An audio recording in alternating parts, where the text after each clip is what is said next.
Hey there. Here's a little review. I'll do a terrain review for our session 81. Some of this stuff you've seen before. Um, Beginning here, my versions of the arches for Skyrim is just this piece that I made one day. Not great, but not bad. My forest here. This was another piece that I made. This is made out of like uh, cast plaster and MDF board for a base and some flocking.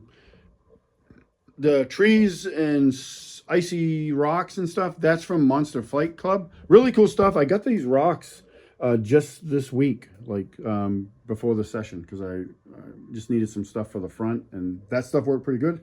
I'll probably end up buying some more of those. Got a dragon door. This is official dragon door from Modiphius. I've shown this before. Terrain, Dwarven Forge. Most of the mushroom stuff is Dwarven Forge. Some of the purple ones there are not. Those were, I think, Galadoria Games stuff that I painted a long time ago. Nah, it's not dated, but yeah. And just put them together. It's pretty cool. So yeah, all this stuff, was Dwarven Forge. Miniatures, they never encountered this, so they never went across the bridge. If they'd gone across the bridge, that big water elemental would come out. They also would have tripped some traps that dropped rocks that smashed the bridge, causing them to make leaps. But they didn't go over that. That was a good move on their part. Actually, the mushrooms too, like these bigger ones, like orange and reds. Those are printable scenery that I got off Etsy and painted them. Really cool stuff. I got a whole bunch of that stuff because I really like it.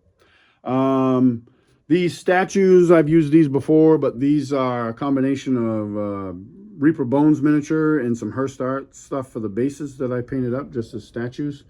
Dragons are pretty important in my campaign, so having dragon motif type stuff is always good. The sarcophagus here, that's another Modiphius Skyrim piece. Skyrim's a big influence on our campaign. This is a metal Reaper miniature, really cool, like Nazgul looking dude. Really like that guy. The dragon is a Reaper Bones zombie dragon. I've probably used this before. You guys have probably seen it, but pretty cool.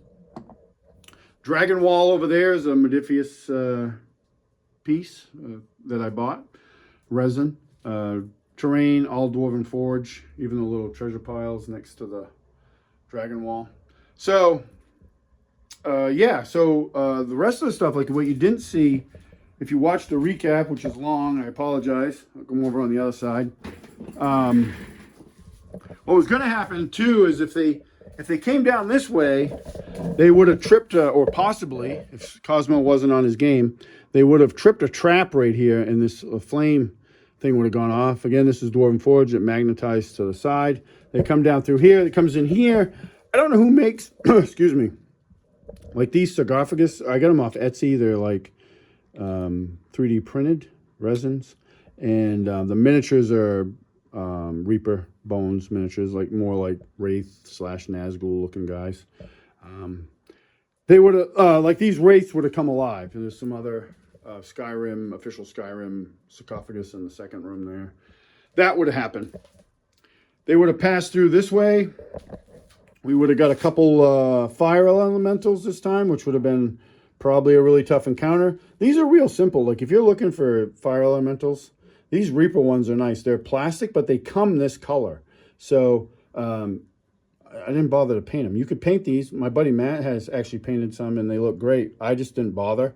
I can throw them in a box and not worry about them. But they work really well. And somewhere on this table, I have the water ones that they fought. Yep, right here. Sorry for the wonky camera angle. But the water ones are the same way. God, camera work is awful. And these are actually a couple different shades. I guess those other ones are too, but same. I didn't paint these either. I was just like, hey, good enough. They're water elementals. I have some metal stuff like that. If I want to paint, I can. I was just like, these are perfect. Just pull them out of the box and use them.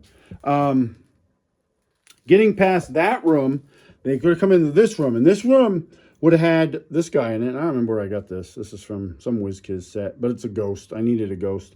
And this is a ghost of they never met that guy, but I told them about him. I showed the players all this after we were done because they wanted to see the rest of the board. That had a ghost in it.